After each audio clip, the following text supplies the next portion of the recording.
नमस्कार मित्रों, विजय त्रिवेदी आपका बहुत बहुत स्वागत है कि आप वक्त निकाल रहे हैं मेरा वीडियो देखने के लिए, शेयर करने के लिए, लाइक करने के लिए और सब्सक्राइब करने के लिए।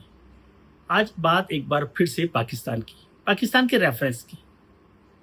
भारत की तरफ से सरकार ने जो फैसला किया ऑल पार्टी डेलीगेशंस को भेजने का, यानी कि एक डिप्लोमेटिक अटैक, डिप्लोमेसी का हमला पाकिस्तान पर।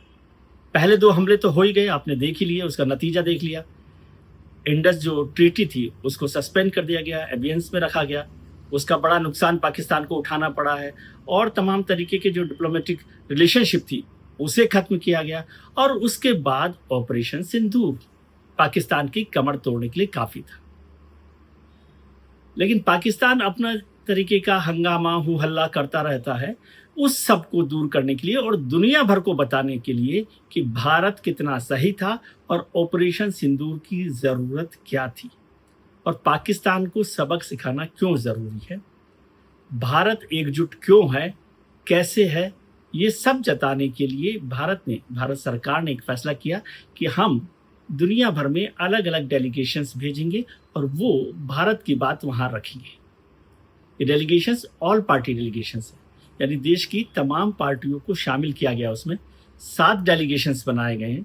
उसमें एक के डेलीगेशन के जो महत्वपूर्ण है, अमेरिका जाने वाला, उसका जो डेलीगेशन का लीडरशिप है, नेतृत्व है, वो शशि थरूर कर रहे हैं, कांग्रेस के एमपी हैं। हालांकि कांग्रेस को ये बात पसंद नहीं है। एक को रविशंकर प्रसाद कर रहे हैं और तमाम तरीके के लोग कर रहे हैं। संजय झा साहब कर रहे हैं। आज संजय झा साहब का भी डेलीगेशन रवाना हो गया है। तो 7 डेलीगेशंस में करीब करीब 60 लोग हैं, जिसमें तमाम पार्टियों के पॉलिटिकल पार्टीज के एमपीज हैं, पॉलिटिकल लीडर्स हैं और एम्बेसडर्स भी हैं, डिप्लोमेट्स भी हैं, ताकि वो बातों को वहां पर ठीक से रख सके। विदेश सचिव ने इन सारे डेलीगेशंस को अपनी तरफ से ब्रीफ किया है कि भारत का रुख क्या है, भारत ने क्या क्या किया है, और उन सारे सवालों का जवाब भी फॉरेन मिनिस्ट्री ने, विदेश मंत्रालय ने इस प्रतिनिधिमंडल को दिया, जो सवाल वो पूछना चाहते थे और जो जानकारियां वो चाहते थे। अब ये सब लोग जाने लग गए हैं। आज 2 प्रतिनिधिमंडल जा रहे हैं अलग अलग जगह। बड़े देशों में 32 देश हैं और इसके अलावा यूरोपियन यूनियन के देश भी हैं, जहां पर ये प्रतिनिधिमंडल जाएंगे और अपनी बात रखेंगे। ये महत्वपूर्ण है। ऐसा नहीं है कि पहली बार ऐसा हो रहा है। तमाम मौके ऐसे आए जब जरूरत पड़ी तो प्रतिनिधिमंडल भेजे गए, राजनीतिक प्रतिनिधिमंडल भेजे गए। ऑल पार्टी की जरूरत हुई तो वो भी किया गया, यहाँ पर भी किया गया है। रविशंकर प्रसाद हैं, बैजयंत पांडा हैं, संजय झा हैं, कनिमोई हैं, सुप्रिया सुले हैं। इन तमाम लोगों के नेतृत्व में ये सारे प्रतिनिधिमंडल भेजे जा रहे हैं। इसमें एमजे अकबर साहब की भी री एंट्री हो गई है। काफ़ी समय से उनको राजनीतिक वनवास पर भेजा गया था। मसला क्या था उसकी चर्चा अलग करेंगे, लेकिन एमजे अकबर साहब बड़े जर्नलिस्ट रहे हैं और पाकिस्तान पर उन्होंने काफ़ी किताबें भी लिखी हैं। विदेश पर, विदेश नीति पर और पाकिस्तान की नीति को लेकर उनका रुख बहुत साफ रहा है। तो वो भी एमजे अकबर साहब की वापसी भी इस बहाने हो गई। हाँ, कुछ राजनीति भी हुई, कुछ लोग नाराज हुए, किसी ने कहा कि आप इस तरह से कर रहे हैं। सरकार ने अपनी तरफ से नाम तय कर दिए, कांग्रेस से नाम पूछे गए थे, फिर साफ हुआ कि कांग्रेस की तरफ से नाम नहीं पूछे गए थे सरकार ने, लेकिन कांग्रेस ने नाम दिए थे। खैर वो झगड़ा खत्म हो गया। यूसुफ पठान वाला भी झगड़ा खत्म हो गया। अब अभिषेक बनर्जी जा रहे हैं टीएमसी की तरफ से। तो तमाम बातें, छोटी छोटी बातें होती रहती हैं, कुछ ना कुछ तो होता ही है। हमारे यहाँ तो वैसे भी परंपरा है कि शादी हो तो कोई ना कोई फूफा जी नाराज हो ही जाते हैं, लेकिन शादियाँ फिर भी धूम धड़ाके से होती हैं। तो अब हमारे प्रतिनिधिमंडल वहाँ जा रहे हैं और ये भारत का रुख रखेंगे, एकजुट होकर रुख रखेंगे और दुनिया को बताएंगे कि भारत किस तरह से सही है और किस तरह का काम वो कर रहा है और पाकिस्तान को सबक सिखाना क्यों ज़रूरी है। 2-3 घटनाओं का जिक्र मैं करना चाहता हूँ जो पहले भी हुई। पाकिस्तान और हिंदुस्तान के बीच में झगड़ा, वॉर, टेंशन तो चलता ही रहता। एक महत्वपूर्ण घटना है 1971 की, जब बांग्लादेश बना था। बांग्लादेश वॉर जिसे हम कहते हैं, बांग्लादेश लिबरेशन वॉर। इंदिरा गांधी प्रधानमंत्री थी और बांग्लादेश को लेकर दबाव बन रहा था। ईस्ट पाकिस्तान पर दबाव था। पाकिस्तान जो है बड़ा परेशान था, उसकी सेना भी दबाव में थी और उस समय इंदिरा गांधी की नेतृत्व वाली सरकार ने सेना को खुली छूट दी थी और बांग्लादेश बनने वाला था। तब इंदिरा गांधी ने उस समय के जनसंघ के नेता वाजपेयी जी को अपने पास बुलाया और कहा कि ऐसा लगता है कि आप बांग्लादेश बनने से खुश नहीं हैं। अपने तरीके से थोड़ा सा तंज में कहा। तो वाजपेयी जी ने कहा नहीं नहीं, ऐसी क्या बात है, हमारा तो पूरी तरह से सपोर्ट है आपको, हम तो पूरी तरह से आपके साथ हैं, सरकार के साथ हैं, देश के साथ हैं। तो इंदिरा जी ने कहा कि लगता तो नहीं है ऐसा, मुझे तो दिख नहीं रहा। तो फिर जनसंघ ने भी अपनी तरफ से दबाव बनाया और सरकार का साथ दिया और पूरे देश में एक तरह की बात बन पाई, एकजुटता दिखाई दी। अब बात आई 1999 की, 98 की बात है, जब वाजपेयी जी प्रधानमंत्री थे। वाजपेयी जी ने भी इंदिरा जी के गुर का इस्तेमाल किया। परमाणु परीक्षण कर लिया था भारत ने 11 मई और 13 मई को। तो उसके बाद सीटीबीटी का प्रेशर बना हुआ था। भारत सीटीबीटी पर दस्तखत नहीं करना चाहता था, साइन नहीं करना चाहता था। लेकिन इसके लिए दबाव कैसे बनाया जाए, दुनिया को कैसे बताया जाए कि भाई भारत में इस मसले पर एकजुटता नहीं है और हर कोई चाहता है कि सीटीबीटी पर दस्तखत नहीं किए जाए। तो उन्होंने लेफ्ट के दो बड़े लीडर्स, हरकिशन सिंह सुरजीत का नाम आपने सुना होगा और ज्योति बसु, उन दोनों को अपने पास बुलाया और उनसे पूछा कि भाई आपकी परमाणु परीक्षण को लेकर जो पोखरण में किया है हमने, उस पर आपकी राय क्या है। वाजपेयी जी जानते थे कि लेफ्ट तो उसके खिलाफ है। सुरजीत साहब ने और ज्योति बसु ने कहा कि हम तो खिलाफ हैं। उन्होंने कहा देश की राय क्या है, देश में लोग क्या सोचते हैं। तो सुरजीत और बासु ने कहा कि देश भी खिलाफ है, देश के लोग भी खिलाफ हैं। तो वाजपेयी जी ने पूछा कि फिर सब लोग इसके खिलाफ बाहर क्यों नहीं आए, सड़कों पर क्यों नहीं उतरे। सुरजीत समझ गए कि वाजपेयी क्या कहना चाहते हैं। तो उन्होंने वाजपेयी जी ने समझाया कि भाई हमें सीटीबीटी पर साइन नहीं करना है और आप भी इसके समर्थन में नहीं हैं, आप भी नहीं चाहते कि सीटीबीटी पर दस्तखत हो, तो दिखना चाहिए ना। और फिर लेफ्ट पार्टीज भी साथ आई और उन्होंने सीटीबीटी पर साइन नहीं करने के लिए एक प्रेशर बनाया और भारत ने साइन नहीं किया।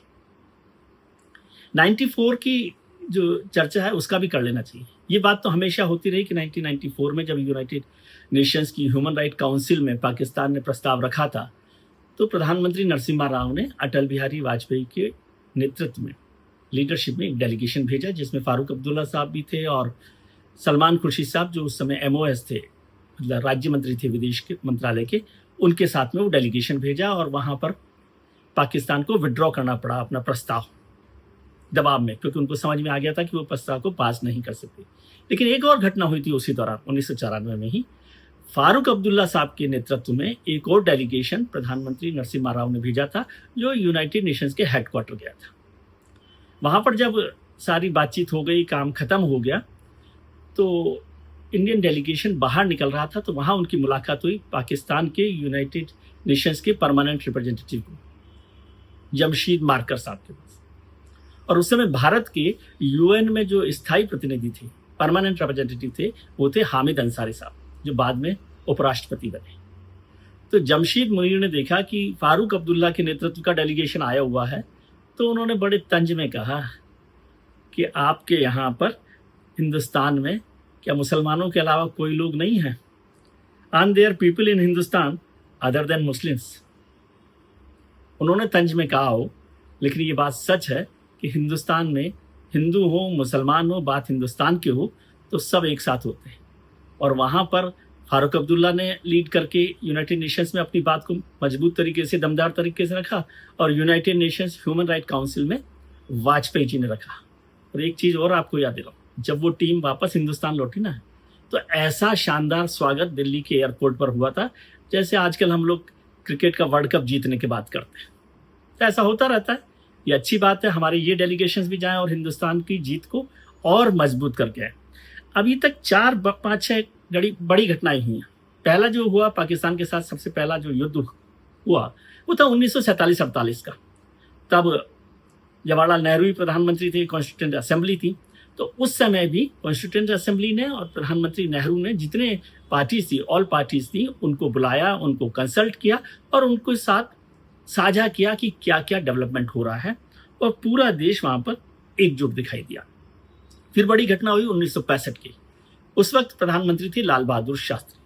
तो लाल बहादुर शास्त्री साहब जब उसमें कश्मीर पर उन्होंने इन्फिल्ट्रेशन किया था पाकिस्तान ने, तो वो हर दिन ऑल पार्टी मीटिंग के साथ कंसल्ट किया करते थे। ऑल पार्टी की जो डेलीगेशन थे उनके साथ बात किया करते थे और एक यूनिफाइड फ्रंट देश की तरफ से रखा गया।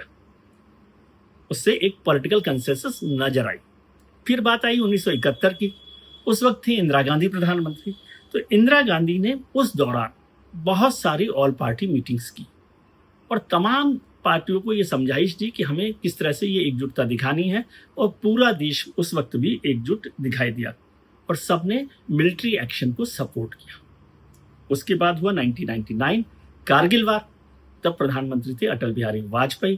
कारगिल का हमला चल रहा था, कारगिल की लड़ाई चल रही थी।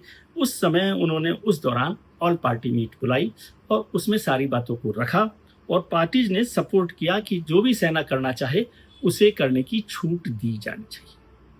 उसके बाद एक और बड़ी घटना हुई 2008 की, जिसे हम 26/11 कहते हैं, 26/11, मुंबई में जो हमले हुए थे, बड़ा भयानक हमला।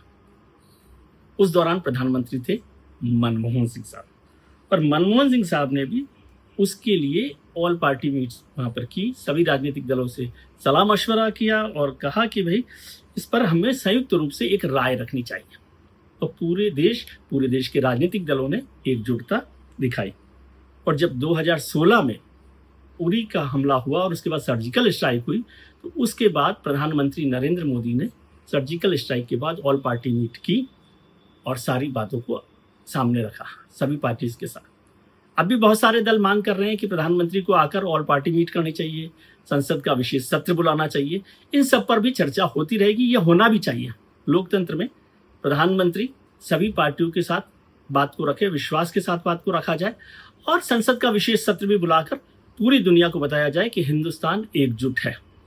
ये सब होता रहेगा। अभी काम चल रहा है, ऑल पार्टी डेलीगेशंस गया है, जा रहे हैं, उनके लिए बहुत शुभकामनाएं। हमें उम्मीद है कि भारत फिर से उसी तरह से मजबूत होकर दिखाई देगा।